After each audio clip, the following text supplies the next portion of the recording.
Um, yeah, so basically I just wanted us to have an opportunity to talk about, I feel really bad about just leaving so suddenly, but I just have to for my health. But I wanted to not leave you all completely in the lurch.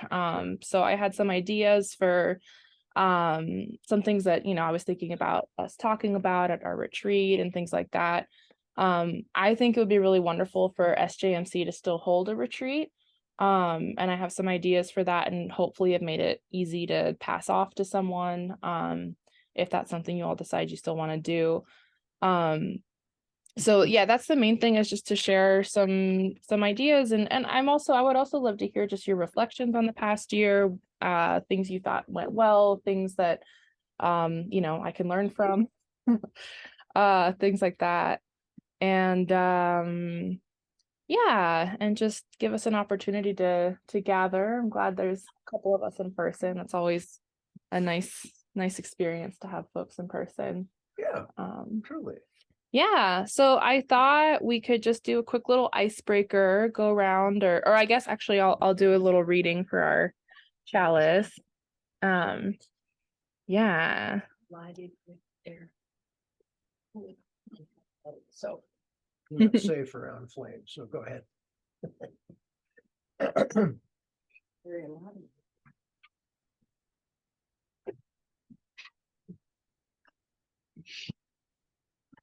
Actually, I usually do, except according to what else I'm doing. Well, if we can't find one, that's all right. Oh wait, here's some matches. Those old-fashioned things that are An old-fashioned match over here. wood and stuff. Will that work, Paula? Scratch them on something. Matches. Yes, great.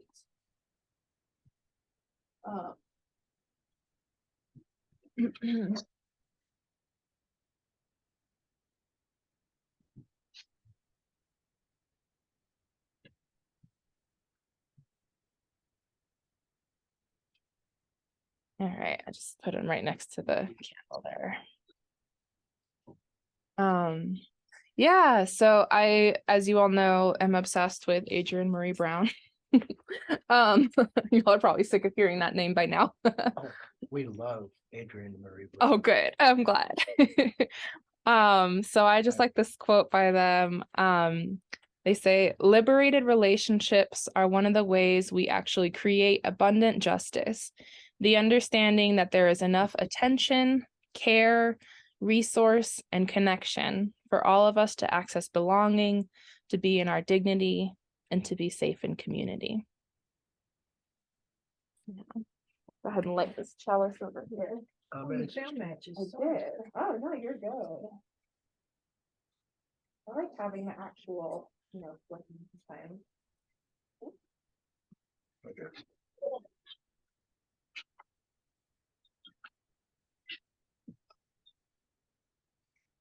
My husband kept following, so when I was in youth group, not as much of a problem now.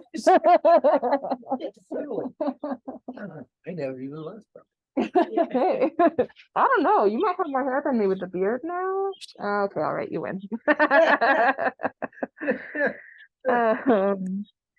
Yeah, so I just thought it could be nice for us to go around and since we're in the new year, it's our first meeting, to share a memory that brought us joy from 2022. It could be related to Granite Peak or not.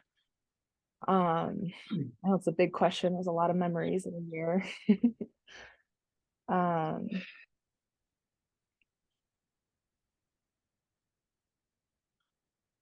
I think for me, there's a lot of things that brought me joy in 2022. I think running the Changemaker workshops was really exciting. That's something I've wanted to do for a long time.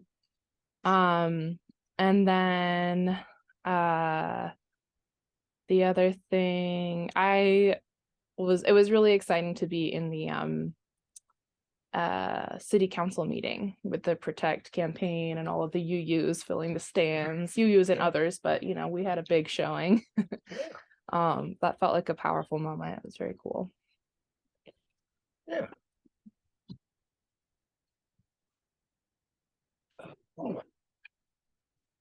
there's and interestingly enough, joy is my word through my spiritual deepening group. We choose a word every year and talk about it, and sometimes lead the person introduces her word and just why and what that brings about and how it carries on. And we have that week after next to sort of talk about it. And I've been thinking about it and sort of separating out happiness from joy because they're similar but different. So joy, environmentally, missing walking, but out on the lake kayaking is, as you know, Peter, it's just joy. It's peaceful. It's funny because there are birds who are doing their bird thing, and that brings me joy. More in social justice. I think when one of my concerns is asking people to sign petitions or do something. And when you and Maria and I met, that was a bit of a challenge for me. I didn't know how people would respond, and the response left me feeling joyful.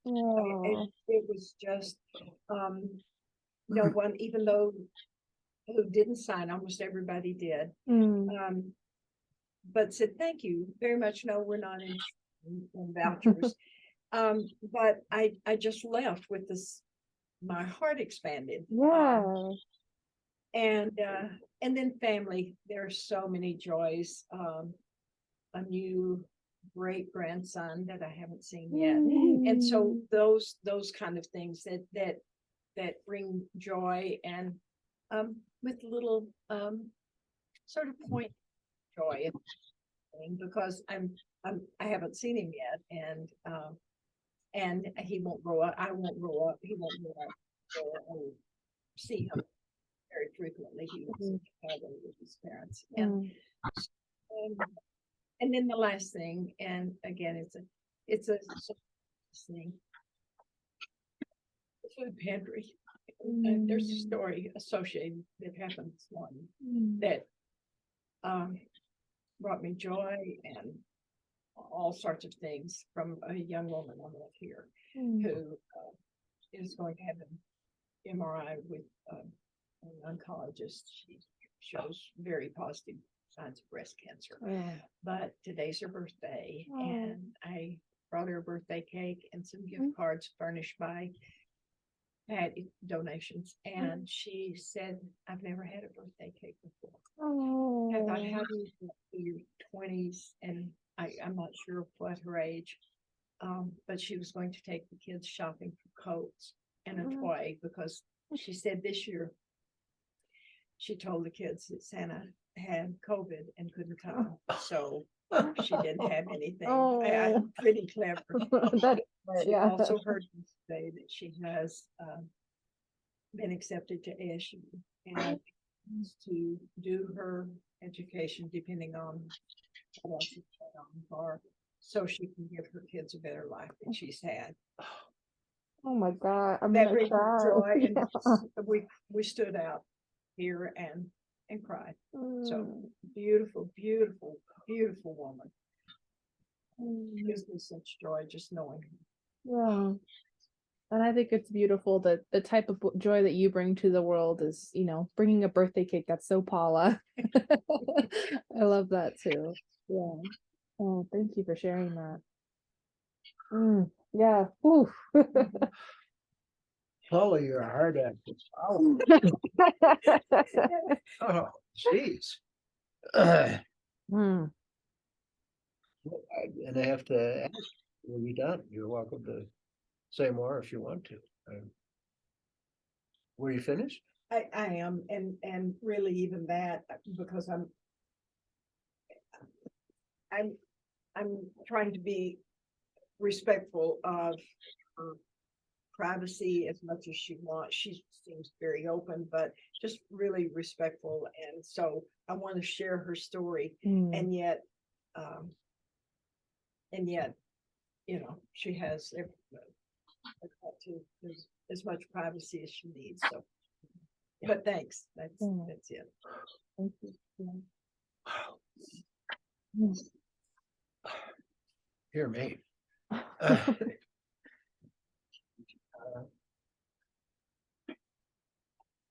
I think it's been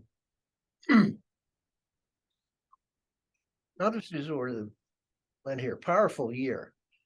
And partially because of having survived COVID, as we as an institution have. And with each passing moment, I feel that we are, as a congregation, as a people, as a community, as brother and sisterhood, that we are so graced with the old souls that are now guiding us. Patty and Lou, the eloquence that Patty was able to bring to my mother's service,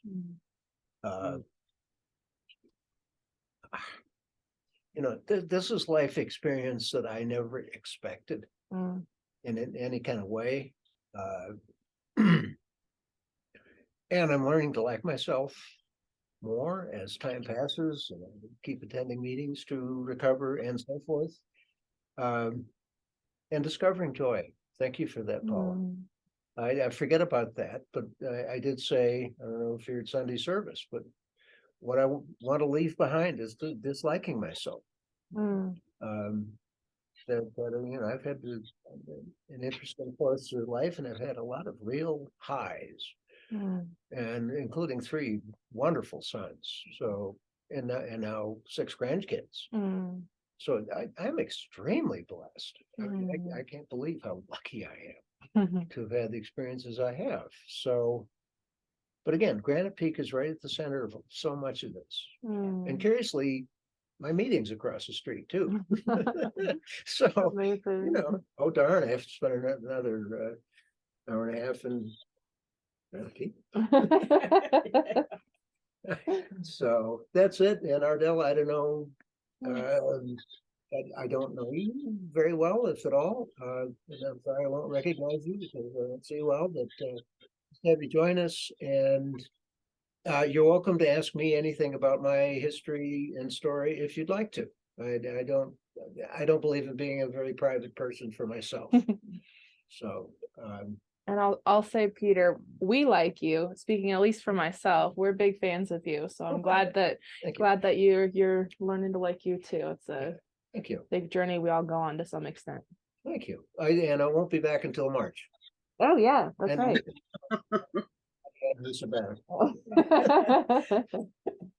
Anyway, I pass. I'm done. Thank you. All right, thank you.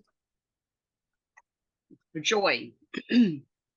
Joy is a difficult word, I think, to define.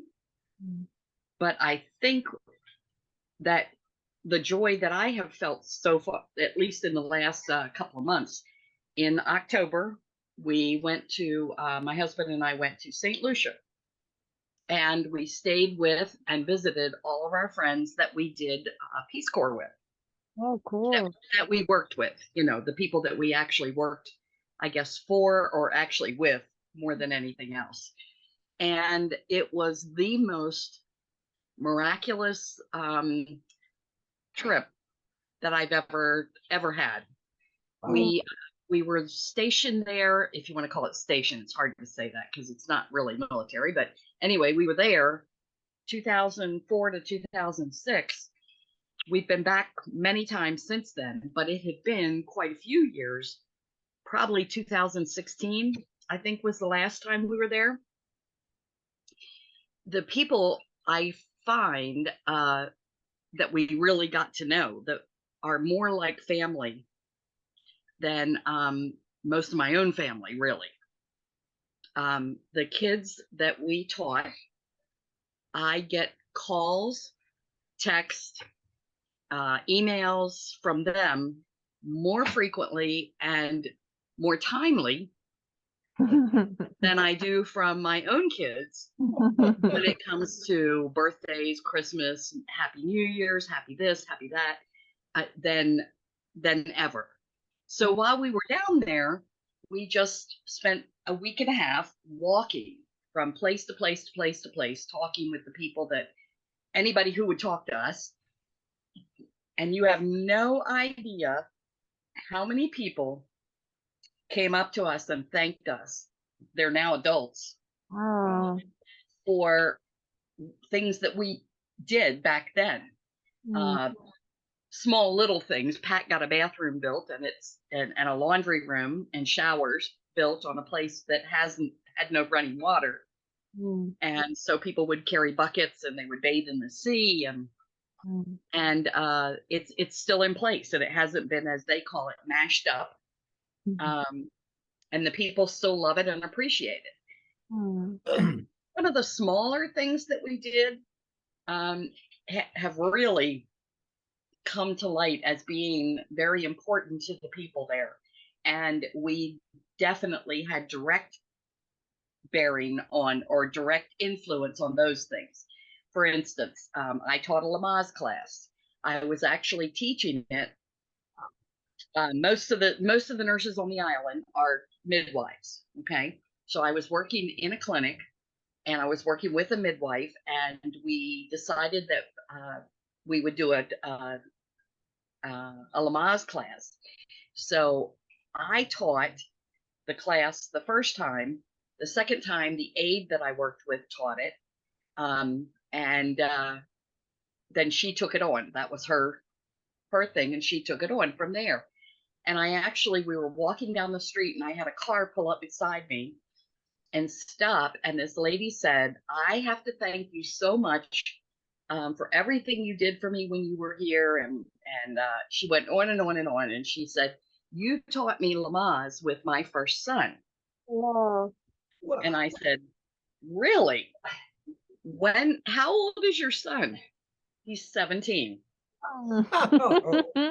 So I was like, wow. And I didn't have any idea who she was. But obviously, even with the gray hair and the wrinkles, and because I was definitely a blonde, not wrinkled then, it was really impressive. It really was. And the number of people that came up to Pat, one of his small duties that he did, besides the bathroom and everything else, was that he found a locked cabinet at the elementary school. They don't call it that, but that elementary school, of tools. And Pat, being the handy person that he is, who can build anything if he can figure it, it's like he calls it a jigsaw puzzle that you get to cut the pieces to fit. And so he took the children who were not going to get a chance to go to high school, the boys, although the girls wanted to take it too, a carpentry class. And we met one person in particular that I didn't recognize at all, and didn't know that he had even taken Pat's classes, that he said he does now tile work, he does carpentry work, he does something and something and something, and he said, "And now I'm teaching myself drywall." Wow. And he said, "I thank you for giving me the confidence to try." And it was really impressive. The whole time we were there, everybody we talked to, just about, we got goosebumps, and it was like, wow, did we really do that? It was an incredible experience. So everything that you ever go out in this world and do, and you don't think there's really any effect from it, know that there's somebody out there, and you may not ever hear about it, or you may hear about it 17 years later, that you've made an influence on someone. And that brought me, and still continues to bring me, great joy, just thinking about them. I love that. Wonderful. Wow. Is this St. Lucia on the Indian Ocean? No, this is the that I think, if you're thinking about that, there's a town in Africa, in South Africa, called St. Lucia. And so a lot of people get confused with that, especially if they're on that side of the world. But no, it's a little island in the Caribbean. Okay. It's directly across from, it's between St. Vincent and Barbados. Okay, It's way south. good. An independent island who they try to do they do their best, you know. Problems, but Yeah. Yeah. Wow. Wow. Thanks so much for that. How uplifting. Yeah. Thank you so much for sharing that, Ardella. thank you. Right? I know, right? Yeah, that was so nice to hear everyone's joys, and that was wonderful. Good way to start the year. Yes, Indeed.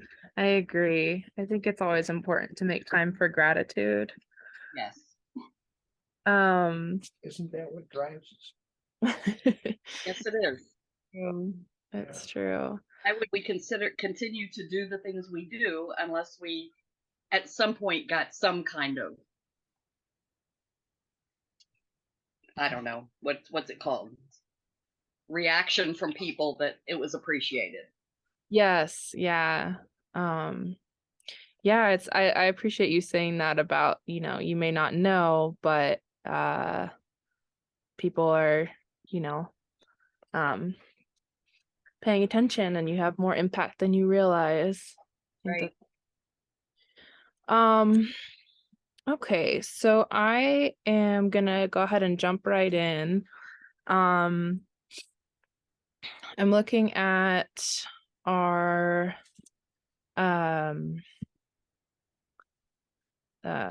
SOS. Sorry, the agenda is gonna be a little just here and there. If I miss anything important, please let me know. I was hoping to be able to throw it together last night, but it just got in very late. But I think it is important to do SOS. So we're doing the launch pad for January, correct? Oh, that's okay. Okay, launch pad this month. Yes, this month is the launch pad. I'm not seeing anything for February. Did we make it? I feel like we made a decision on February, though, didn't we? Or no? I felt like we did. Did we get it? Were we talking about a new one? Or is Launchpad new? Oh, yeah, the launch pad was the new one. Okay. Yeah. So last year, we did in February, we did Hungry Kids. We haven't yet done past this fiscal year, but they did get the grant. There's Hungry Kids, UU Jazz we'll need to do at some point before the end of the fiscal year. We did the Protect, but that we can't do that again. May we did the YC Opportunity Scholarship, Prism Network. There's also just looking at what we haven't done yet that we did last year. I think those are all the ones that we haven't done yet that we did last year. Do you want me to quickly just read through the application from the group that reached out to us? Yes. Okay. I thought I had it. But...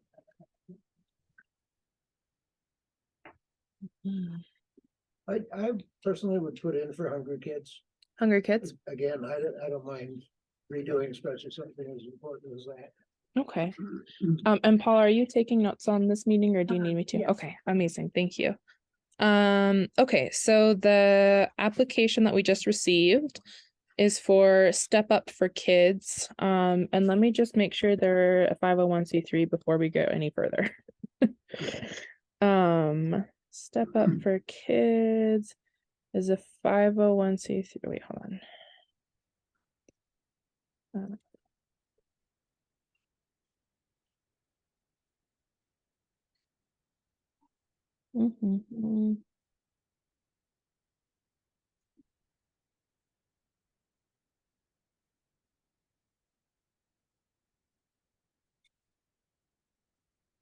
It is a nonprofit organization, it looks like. It looks like it might be a local chapter of a bigger organization. It's unclear.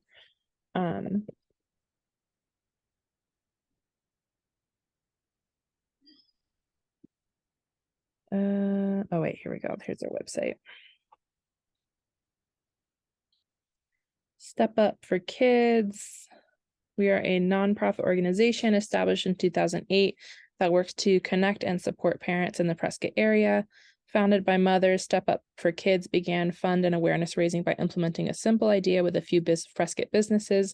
We gave them a step up with a stool that is easily manipulated by young children, colorfully painted by volunteers, and placed in the restroom that may serve children.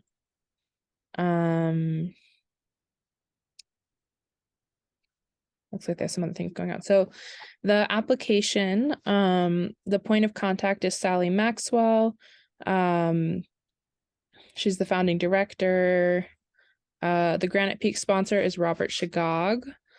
The organization's purpose. Our mission is to foster dignity in the postpartum through preschool and beyond stage of parenting with physical, emotional, and community support. And then briefly explain how the organization supports the mission, principles, and goals of Granite Peak. The inherent worth and dignity of every person that is espoused at Granite Peak is in alignment with our work. By supporting the parents who are in charge of our tiniest community members, we ensure that we also honor the interdependent web of all existence. How will the funds collected from Seeds of Support be utilized? We will grow our new parent connection program with more teaching and outreach to new parents and potential volunteers to be a supportive presence in the quote 4th trimester. That's funny. Does the organization have the opportunity for congregants to volunteer or to provide non-financial support? Yes, our work is completely propped up by the giving hearts of volunteers, and we have many opportunities to serve. We need assistance with outreach for our programs, being trained in the non-judgmental foundations of the New Parent Connection, which may directly fold into offering 24 hours of support throughout a new parent's 4th trimester. We need support with sharing about our High Five campaign in order to work towards the foundation of the Parent Co. Drop-in Center and all the nuts and bolts of future endeavors. Is the organization able to provide a speaker to provide a 3-minute information talk about the organization on the first Sunday they are a recipient? Yes.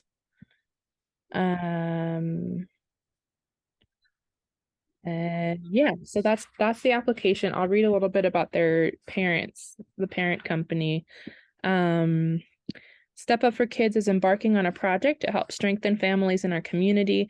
The creation of a centrally located facility in Prescott designed for parents to connect, learn, and share while their children have a safe space to play. We would be honored to have your insight to help us make our project a reality.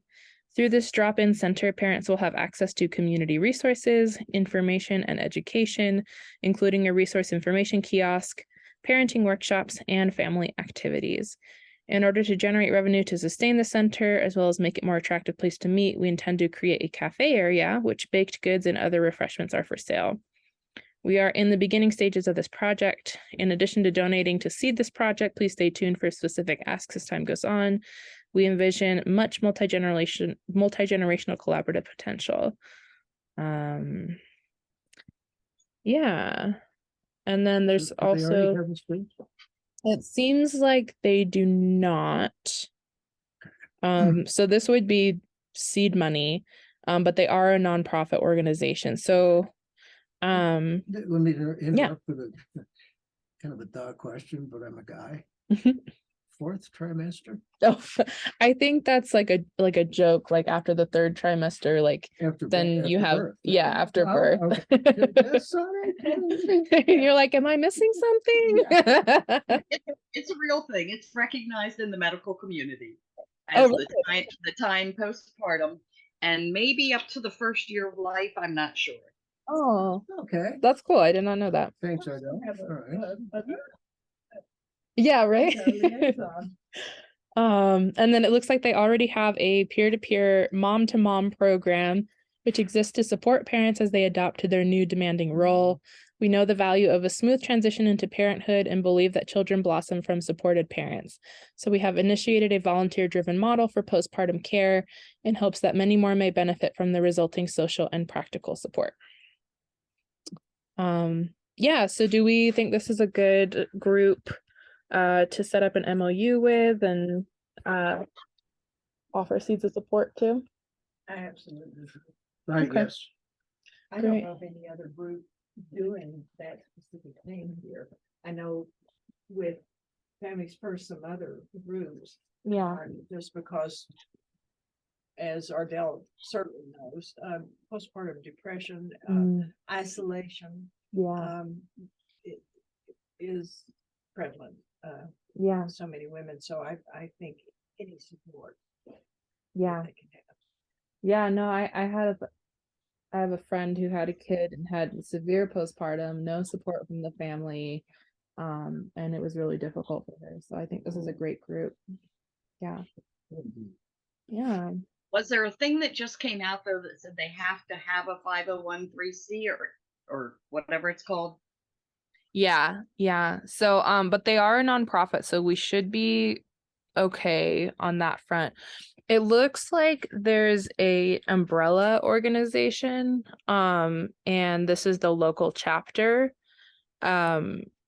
which would, I think, be the only potential issue, but I think, I mean, I think that's fine to support. It looks like it's like locally run and everything. It's not run through the parent org. I don't know. What do you all think? Oh, well, I would just be interested, I mean, you say it's a nonprofit, but they post their 501(c)(3) certification or something? They have not posted it, but if they're a nonprofit, they're a 501(c)(3). Okay, Yeah. well, yeah, actually, I'm thinking our experience with Coyote's Garage, that turned out to be not a 501(c)(3), Yeah. and therefore we couldn't continue. Yeah, so I think what we would want to do is not have them for February, but for March or April or Give something, them some time and to- give a time to get probably even April, Okay. and give them some time. And then I don't know. I mean, I assume since these are the people who showed up, we should be able to make the decision and, maybe send out an email and say anyone against, you know. Oh, I think it's a great thing, yeah, and I can't imagine people being against it. Okay. Because, as you say, this is a unique niche. Yeah. Yeah, I think it's wonderful. Okay, so then I'm gonna start a draft of email. So we would want to do, what did you recommend for February for I think SOS the again? the hungry kids always, always. Okay. The kids are hungry. Yeah, Ay, ay, ay. I know. So that's gonna be, and I can give it up to the majority too. That's Yeah, I think they're a great organization. So that would Food for kids, hungry kids. hungry kids. Yeah. So that would be for February. And then last March we did UU Jazz. We do have a commitment to UU Jazz to give them, I think it's $10 per member, if I remember correctly. So last year that was about 1,500. So I imagine it's about the same this year. So we already have 800 in our budget for that.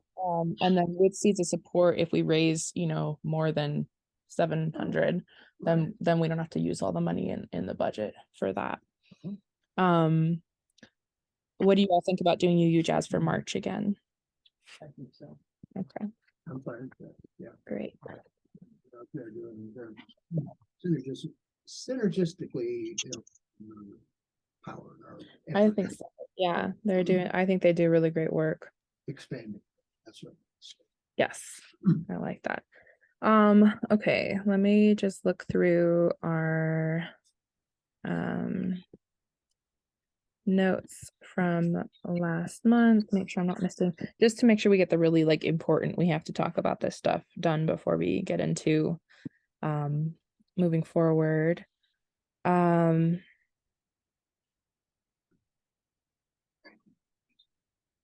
Love in Action is starting this month, as I understand it, unless anything has changed, which should be a really good program. What is Love in Action? Love in Action is, let's see if I can remember the spiel.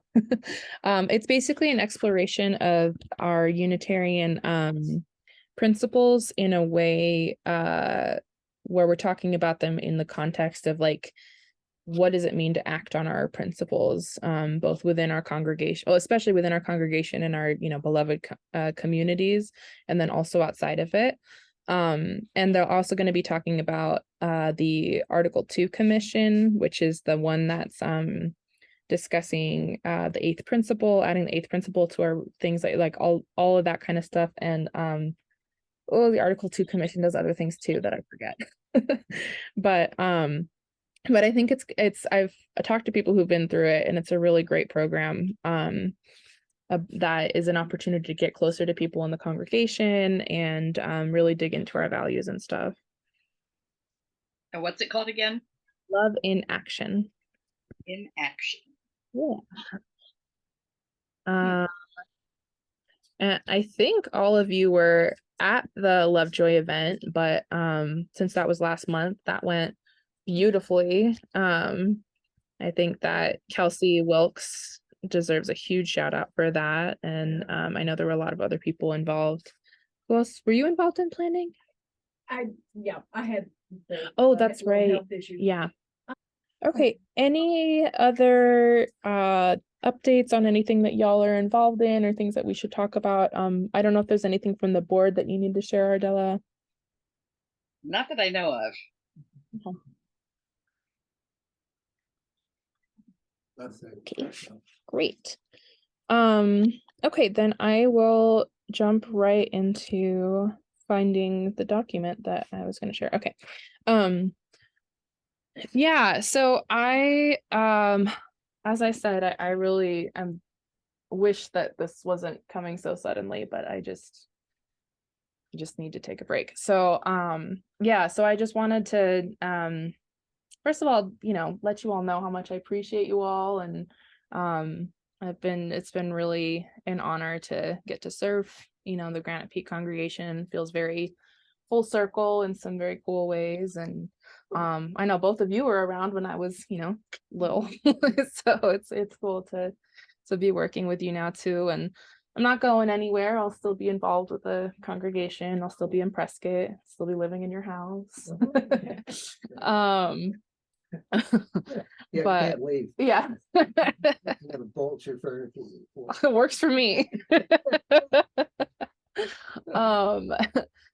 But yeah, I feel like I've learned a lot. I've gotten some really amazing opportunities. It's been so wonderful to get to know not just the Granite Peak community better, but also the Prescott community, and learning more about what's happening on the ground here, what the issues are, who's involved, seeing some really cool things happen with the Protect campaign.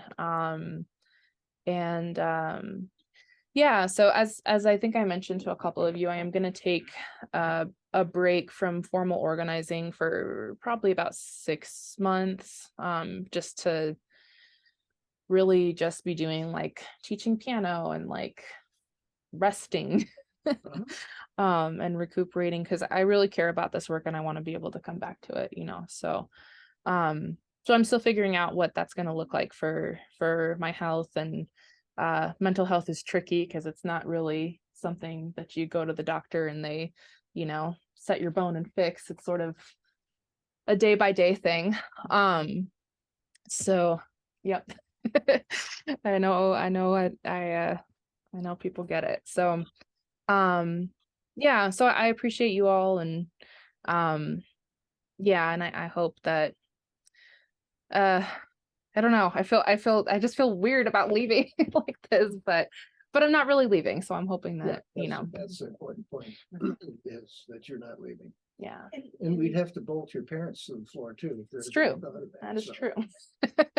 And I think I told you in the email that but you also set an example of, it's one thing to say, oh, take care of yourself. That's what I heard when my blood pressure spiked. Yeah. Oh, you need to quit doing so many things. You need to take care of yourself.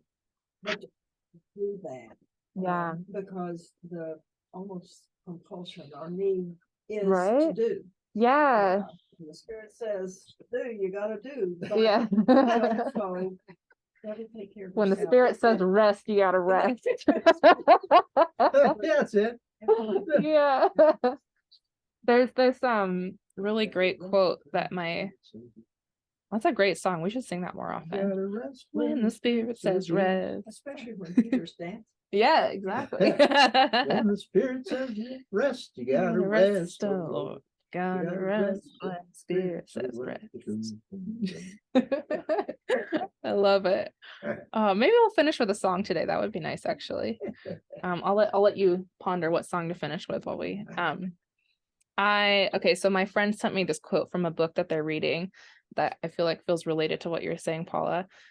They say it's an active protest to prioritize rest instead of hustle, abundance rather than scarcity, and generosity in place of stockpiling. In a world that actively works to keep us playing small, it is an active protest to be stable, content, and powerful. Oh. Yeah, right? And Who said that's, that? I wish I could tell you. She just sent me the picture of the page. Oh. And so it was some like feminist finance book. I don't know. I'll let you know the name of it if I figure it out. But I could actually see that coming from the radical workshop. yeah, absolutely. Yeah, Adrienne Marie Brown is all about rest for sure. Yeah, taking care of yourself. Yeah. Self-respect, self-love. Yeah, and we've seen the powerful work that they do and that Sonia Taylor does as well. Wow. Yeah, blanking, but it'll come. Okay. Yeah, so I created a document that I'll share with you. These are just some kind of like thoughts I was having the other day in terms of moving forward, because I recognize, also with Kelsey leaving and we've had some other members leave, we're sort of at a point where I see any kind of change like this as an opportunity. I think that we have a really beautiful opportunity to invite some new people into SJMC. Yeah, and I just had some ideas for what might work or not. Obviously, this is going to be up to you all to decide, what you feel like works, what you feel like doesn't. But I guess I'll just start reading through them and we can discuss as we hit each point. I also recognize it's 12, so I don't want to drag this on too much. But yeah, the first idea that I had for SJMC was to read and discuss Emergent Strategy, Shaping Change, Changing Worlds by Adrienne Marie Brown together, possibly as a book club that was open to the congregation.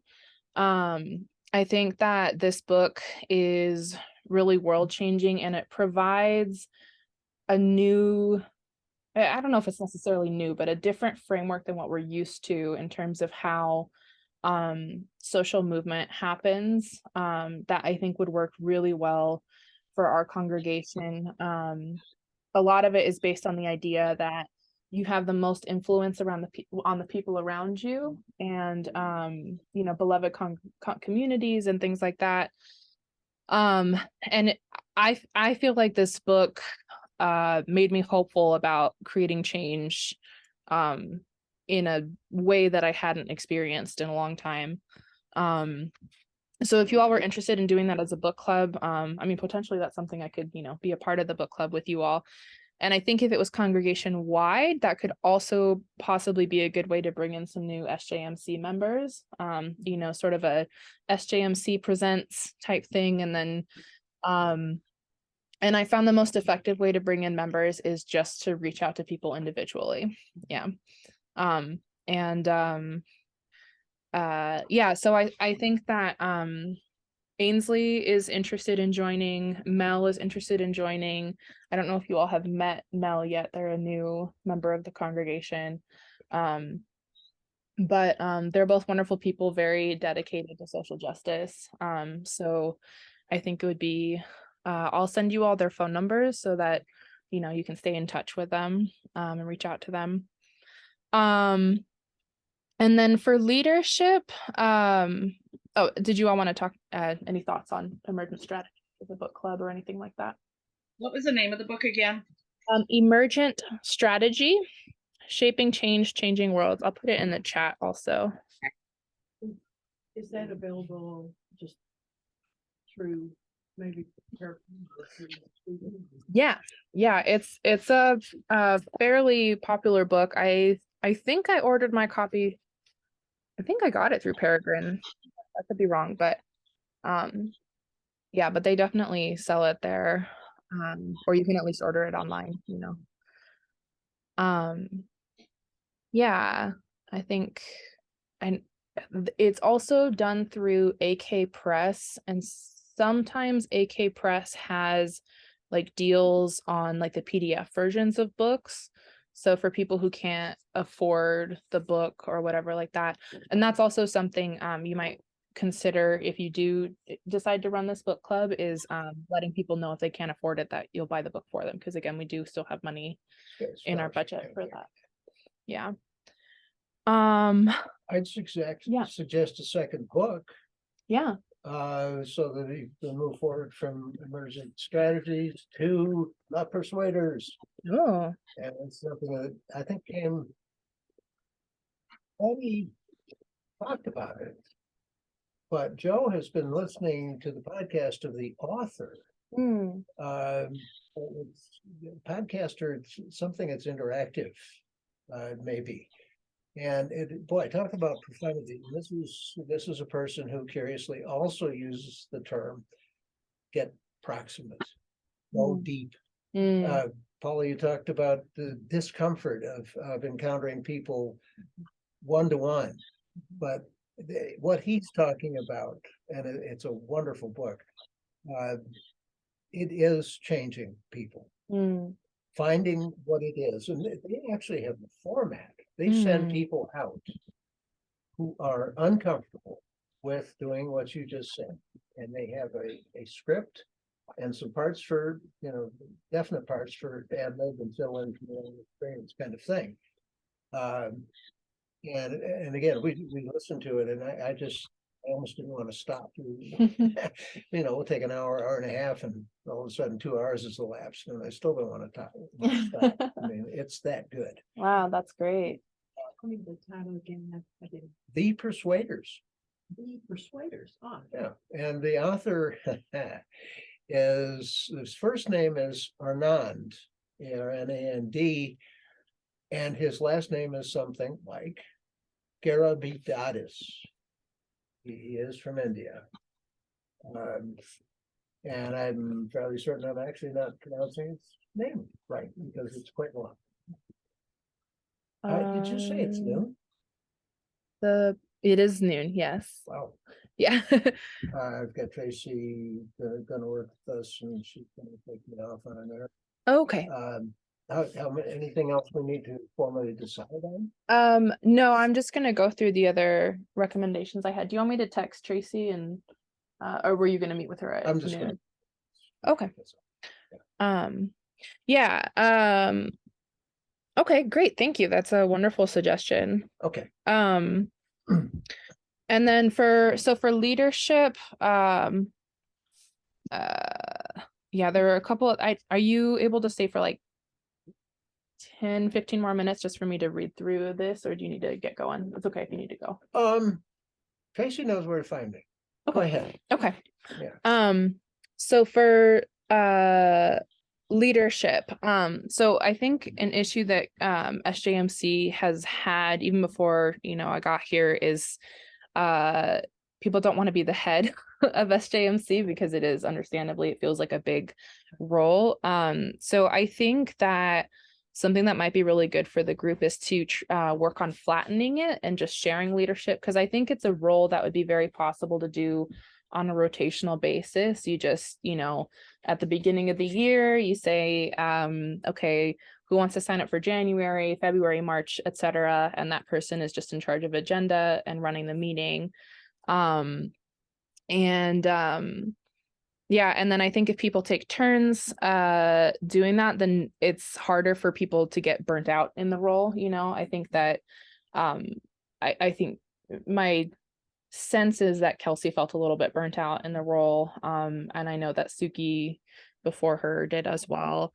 So I think that talking about resting, talking about taking breaks, talking about disability justice, that sort of shared leadership could be really good. And I think it also gives everyone an opportunity to be more involved, which I'm always a big fan of. And then something with that is also each meeting, it would probably be good to have someone assigned to be timekeeper and note taker. Some people love taking notes. So like if they're like, I just want to do that all year, then that's great. But I think that'll want to be a discussion. And then timekeeper, that'll just be something where as you know, sometimes our meetings can run a bit long. So just having an agreement on like, this is how long we spend on check-ins, this is how long we spend on what's going on in the congregation, and this is how long we spend on the meat and potatoes at the meeting or whatever it is, and having someone being like, hey, just so you know, we're 5 minutes left in this or whatever, can be really helpful. And then these are just some general questions I think it would be good for, or any thoughts on leadership before I go to the next. Yeah. I was just thinking, Mary Steenhope and I talked a little bit about it. Yeah.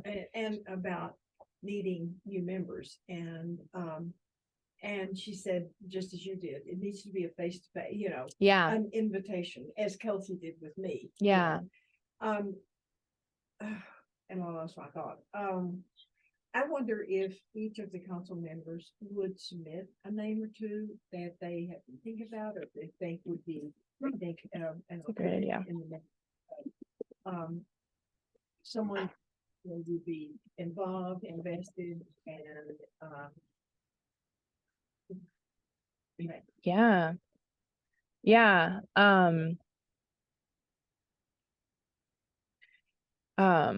Yeah. And then something that I've also just, to throw it out there as an idea, that I have been discussing with people is, with me, I mean, a lot of times we meet over Zoom, so this part is more difficult, but, it's more accessible for people who are low income, for example, to come to meetings if there's food, even if there's just like some kind of food, that could be really helpful. And it might be good to offer childcare. We now have enough childcare workers. Yay. So we definitely have the ability, just the way that I do that, and you'll want to have someone to coordinate that probably. The way I usually do that is I reach out like 2 weeks in advance, check in, make sure I have a childcare worker, and then I let people know they need to request that at least 48 hours in advance. The main person that would probably be for Ainsley, on days that, if when she's not working but has Hokalani, she might need childcare. Just yeah, there's just, those are just a couple small things we can do to make it more accessible. The other thing, just this is general again, just throwing ideas out there. For some people, it's really hard for them to make time for things when they're like struggling to make ends meet. So offering like a small stipend, even if it's just like $15 for the meeting or something, it's not like really like, what you would pay someone hourly, that can make a difference. But those are just some ideas I have. May I ask, Reverend Patty likes to involve herself in certain things. For example, leadership development, I understand. And this, of course, social justice being a key function of this church. Do we know what kind of involvement she might want to have? I'm not sure. That'll need to be a discussion with her.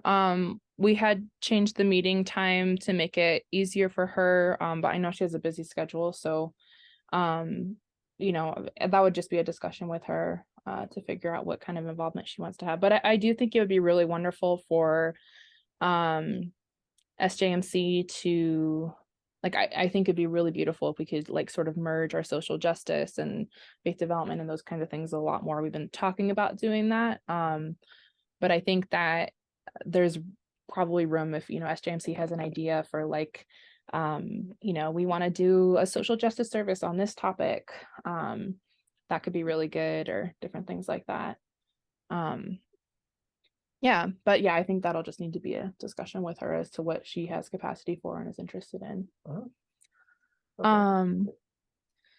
Yeah. So then some other questions, just sort of, I just listed them out that I think it would be good for SJMC to explore and get really clear on, is I think in a lot of ways we already know, but like writing down and putting out like, what is our purpose as a group? You know, what are we, how do we function? What is our, you know, why are we here? Yeah. Type of thing. What makes people want to be a part of this group? How can we avoid burnout? What are some specific things we can do as a group to make sure the majority of our efforts and energy are spent on things that directly align with our values? Also, I think this is a huge one. What do we actually have the capacity to do? Because I think right now SJMC is operating above our actual capacity, which is part of why we're seeing some burnout happening.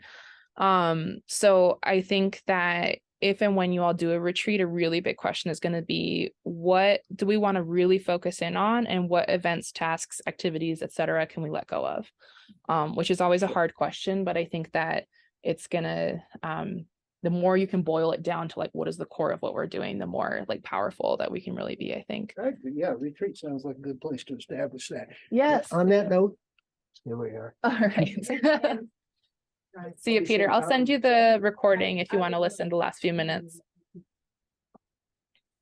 So carry on. All right. You know, I'll see you I agree with soon. virtually everything, and we'll vote aye. Okay. All right. Writing down Peter for yes. Oh, here, I'm gonna move a little closer to you. All right. Have fun in Costa Rica. You're welcome. Yes. I wonder, and I'll just throw this out as far as retreat. Yeah. I would love if both Kelsey and Suki could share maybe just a short bit of that. I don't know whether that would be Zoom or drop by, of just sort of your thought. What really worked for you? How might you do it? I can't see anyone. Or well, both Suki and Kelsey are very open, but how would you do that? Yeah. So it would be a little easier to hand off things where you're not, just because their experience would mean a lot, sort of, not only what we'd like to do in the future, but what we don't do. Yeah, for sure. Yeah, I definitely agree with you on that. I think that's important to do. Yeah, and I think part of how we figure out like what do we actually have capacity to do is asking ourselves like what feels really hard, what feels like a slog, versus what feels really energizing and worth it to us, you know. And then sort of on that same vein, what are some like very specific goals that we can attain as a group? And then, as I said, I think the retreat's a really good place. Any thoughts on those sort of general questions? Okay. Will you be able to share some of that? Yes, I'll send all of us to folks. Yeah. And then I just had a short thing on, or I guess it's not that short, on what to do about the social justice coordinator role. I think it would be good for SJMC to hold a specific meeting to discuss this topic. And that'll, need to be in communication also with Patty and the board, all those different moving parts. And I think the first question is to consider whether it is better to hire a new SJC or to advocate that that salary goes towards paying other staff members a living wage. As I've shared, $16 is not enough to live on, unfortunately, in Prescott right now because of how much prices have been, going up in recent years. So, an option is that Granite Peak could save up to hire a new SJC in the future when we're able to pay everyone a living wage and just start with, again, getting to that sort of like, what do we actually have the capacity to do, that core question. That being said, I also understand that there's probably a concern that, what if the role never gets added back to the budget? Is that something that we're willing to lose? So I know that there's nuance with this. There might be a middle ground. Maybe there's a SJC with fewer hours, something like that. And I believe the budget is publicly available to the congregation, so that might be something for someone to sit down with. Yeah, and I would recommend the SJMC discuss this question, come to a consensus, and then bring their thoughts to the next board meeting, sharing with the congregation, sharing with Patty, all those things. If you do decide to hire a new SJC, I think, again, getting a little bit more, like boiling it down to like getting clear on what the role really is. When I first started, I was handed a paper with the tasks I was supposed to do, and it was 2 or 3 pages long. It was basically a full job, if not 2, a full-time job. And it just wasn't possible for me to cram everything. So then I was, trying to figure out, what do I prioritize? What do I not? So part of that would be considering the questions that SJMC is getting clear on, as I mentioned before, and how they pertain to the SJC role, really getting clear on what is the main purpose of having a social justice coordinator. Why do we want a social justice coordinator at Granite Peak? It is also like a really unique role.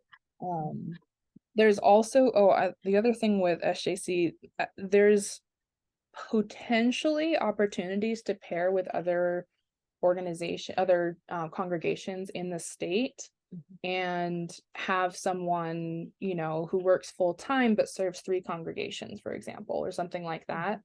And that could be good because, you might have more like, okay, what are we doing statewide, and how can that, plug into what we're doing locally too? So there's different options. I think we can get creative with that.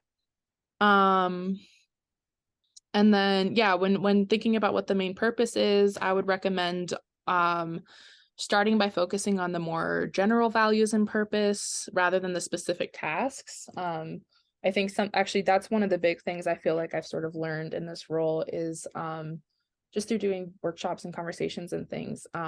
Whenever we can start from a place of values, like, okay, this is what's really important to us. Let's make sure we're always coming back to our covenant. Let's make sure we're coming back to our values and go from there, rather than like, these are all the things you have to do, Right. I think that we're much more effective.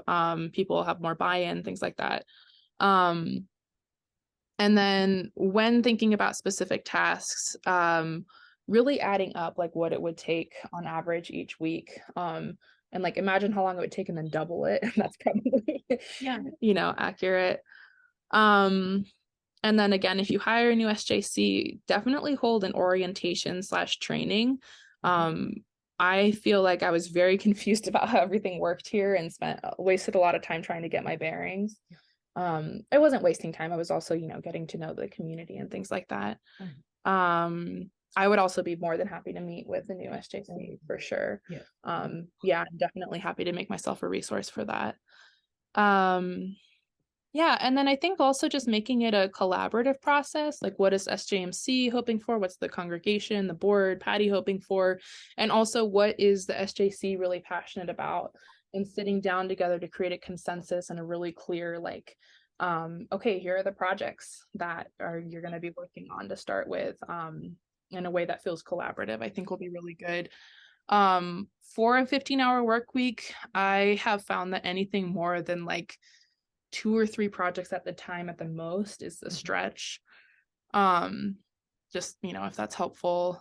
Connecting the SJC with people in SJMC and in the congregation who can help to orient them.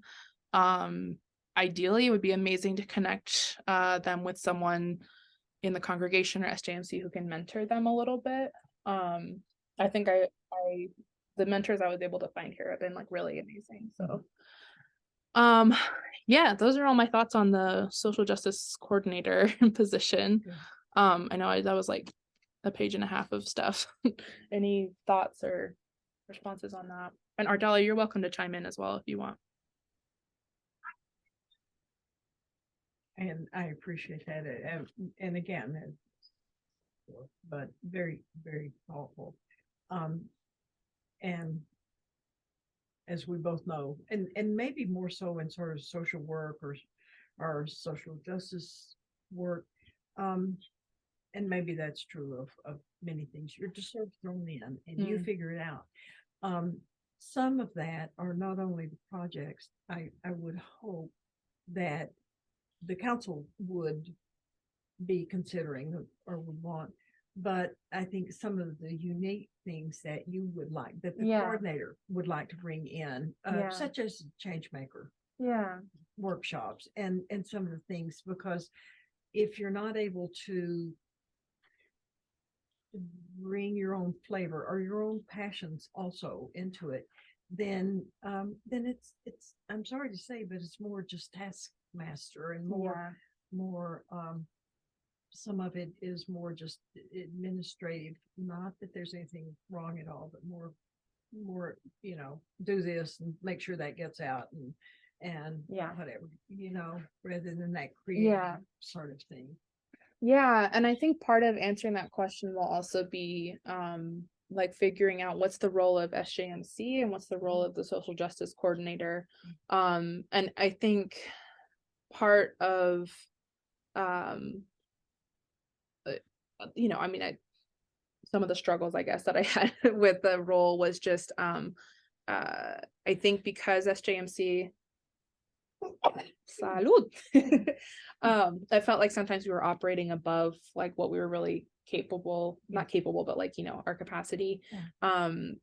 Things got handed to me, which is fine, but I think that it needs to be clear on, so that the SJC can budget their time. Like, what is it that SJC is going to need to do? And what is it that SJMC is in charge of, Right. And that speaks to me to a full board, a full council. It really does. If you have, and again, knowing that all of us have this and whatever, but if we're so limited that only one or two can come to the meeting, right? And again, understanding that people have doctor's appointments and other things going on, but it really requires a commitment. It does, yeah. Yeah, and I think that's a really good opportunity for the retreat. I want to respect people's time, so I'll just, I guess, read the like headlines for the retreat. But I have like created a possible agenda that I think you could go through in about 6 or 7 hours, and the roles that people would need to take on is someone who can host the retreat, whether it's here or at their house or whatever. I guess if it's here, you don't really need someone for that role. Someone to be in charge of food or organizing the potluck.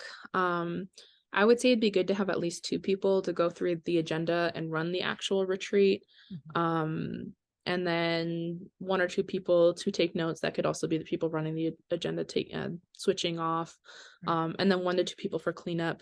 So I just like kind of wrote those out to give people a sense of like, so then you don't just have one person who's trying to do everything. Right. Which leads back to the same yes. thing.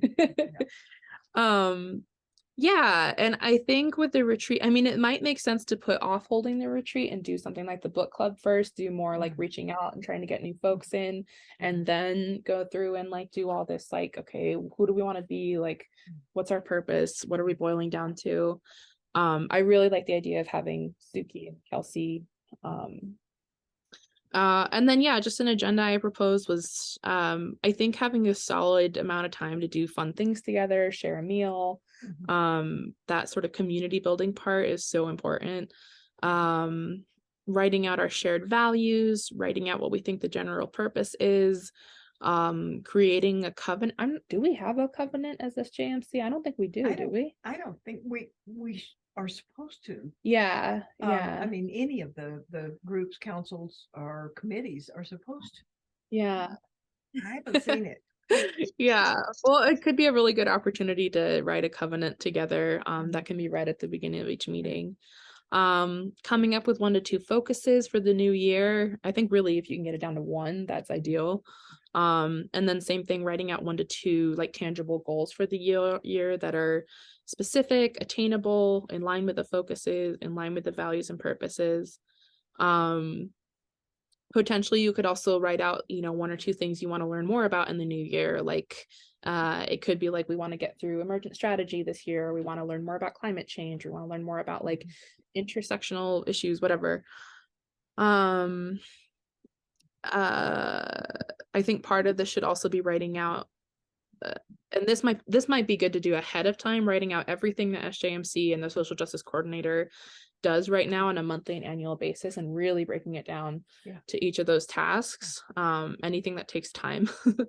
And then go through and cross off anything that's not attainable, that's not in line with our values, and that's not in line with our purpose as SJMC. So again, with that goal being just to like boil it down.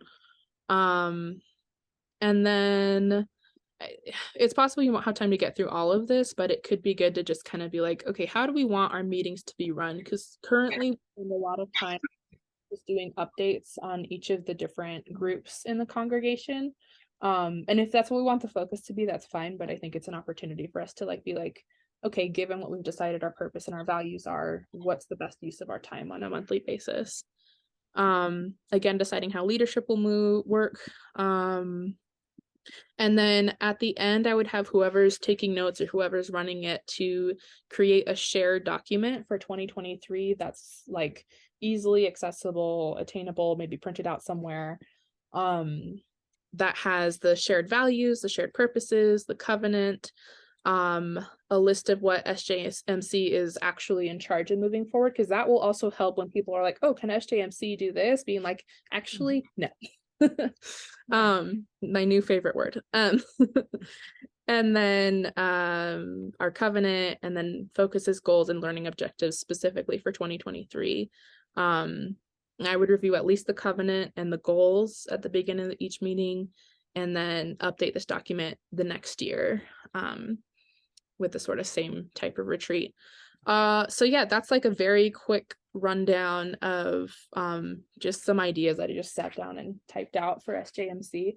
I mean, I think this group has like a long legacy at Granite Peak, and I think that we have an opportunity in some ways, because of changing leadership, to sort of, we want to, you know, I think, you know, I mean, I'm a change maker. It's my job. I think any change is like an opportunity. So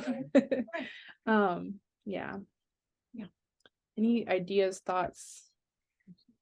Came through just, but yeah. Well, that's someone said something about this is not just as far as purpose, and someone said, well,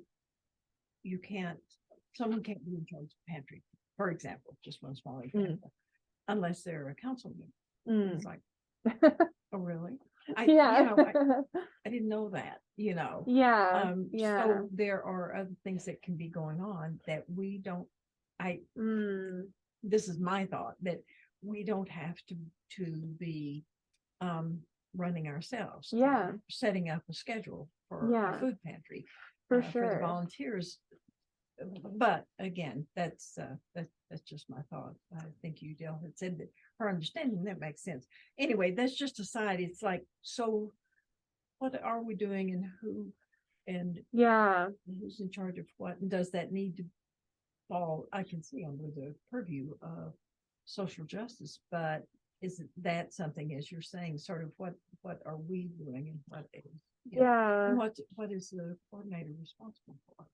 And I mean, I think that's also part of something sort of more broadly with the congregation. I think we have an opportunity to strengthen connections between groups. You know, because like at SJMC, we kind of understand everything more or less that's going on that side of things. And people have, you know, it's like some people like just want to do the food pantry and nothing else, and that's great. That's fine. Right. You know, like get focused, do what you love. Right. But, and, you know, I wonder about like, how we can make sure that we're talking to each other, not just in this sort of like, you report to SJMC, but like maybe in, and I don't know exactly what that would look like. I'd have to give it some more thought, but yeah, connecting between groups, I think could be a good, strengthening those relationships too. Yeah. All right. Well, that's my 2 cents. Ardella, any thoughts? before we do closing? Nope, sounds good. All right. Got a brand new slate to go forward. What'd you say? Clean slate to go forward. Yeah. I think it would be kind of fun actually to do a group closing, where we do something,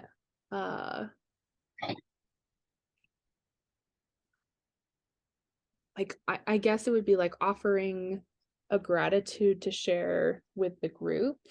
I think for me, my gratitude actually, after spending a week and a half in the cold and rainy Bay Area, I have a huge gratitude for blue sky that I want to share with you all today. I was so excited to see the stars last night. And I also I really have a deep gratitude for this community. I think Granite Peak is really special, and I think we have a lot to offer each other and to offer Prescott, and I am excited to see what it looks like to be involved in different ways.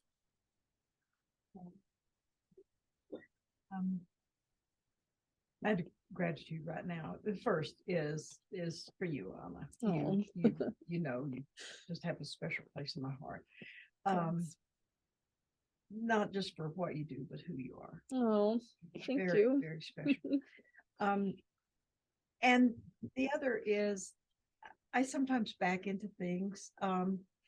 I did not, because I'm also concerned about what was going on with my health, and sort of backed into this, and the first number of meetings thought, who's the, and what's the, what's this group, and how do, and kind of getting caught up with that history. And I've been a member for 20 something years, almost 30.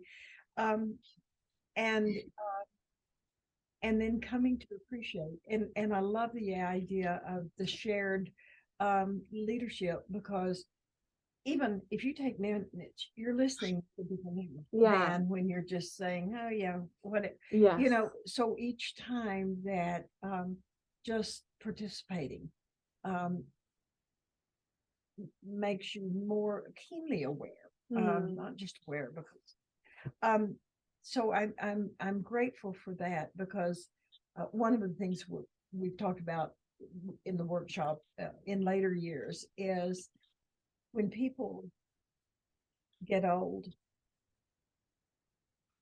that's just not a chronological, but it's because they lose their curiosity and they lose their wish to learn something new. I mean, Ardella's experience is a perfect example of still going back and then realizing that she's left a legacy. She and Pat have left a legacy. So I'm so grateful for the opportunity for things that still make me curious, that still make me want to learn, and learn. So that's it. Thank you. Appreciate that. Thank you.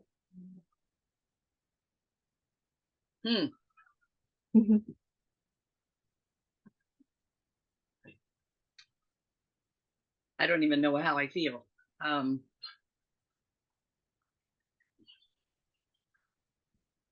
Social justice, to me, is the reason for UU. And that's my opinion. Doesn't have to be in the bylaws or the in-laws or anything else. But I think we're the reason why we're different from everybody else. I agree. So I think I think I agree with the one part about, or the part about figuring out what maybe the congregation as a whole, what is their, what are their priorities? What do we need to see happen? What do you need to see happen? And then go from there. And you're right, you can't do everything. You cannot. There are too many needs in the community. And the community could be just our congregation. It can be Prescott. It can be the whole Prescott area. And it's the world. What can we do and how can we make an impact? I don't want to do a bunch of stuff just to do stuff. Yeah. I see. I want to make I want people to, I want to make an impact. Yeah. Yeah. I love that. And from my time in Peace Corps, I can tell you that the big thing that they told us all the time was figure out what the people want. Yeah. Because if the people don't buy into it, Yeah. you're not going to get it. It's not going to work. They're going to let you go ahead and do whatever you want to do until you burn yourself out. And then they're going to say, yeah, if you'd asked me, I'd have told you. That's absolutely true. Yeah. Yeah. So maybe to get with the whole congregation and figure out, Yeah. I think that's a great idea. you know, what do you want to see us do? Yeah. You know, or what do you want to see us start and develop into an action? Yeah. And I think also coming out of pandemic, so many people are dealing with isolation right now, which is, you know, the movement killer, right? In addition to just being kind of crappy for people who are feeling isolated. So I think that, yeah, something like that, having the whole congregation as a conversation and thinking about the role that social justice plays within our own congregation too, like not even just like outside of it, because there's people that need help also within our own congregation. We all do. Absolutely. I think that could be really powerful. Yeah, thank you. Is there anything that you're feeling really grateful for right now, Ardella? I'm grateful for the opportunity to be in y'all's, if I use a nice Southern term, y'all's presence and with like people. It's always nice to be able to feel comfortable talking among people that you know are not going to chastise you for whatever it is. Yes. Yes. So thank you for presence, for community, for blue skies, and for curiosity. I love that. And haha, I'm a little warmer. We're It's not a whole lot warmer down here. I thought it would be much, much warmer, but it's not. here But in today it's very nice. good. I'm glad. Well, we extinguish this chalice with it, but not the light of, oh God, what is the whole thing? Not the light of community, the fire of resistance, and the something. I don't know. Blow it out. All right. This is good. This is good. Yeah.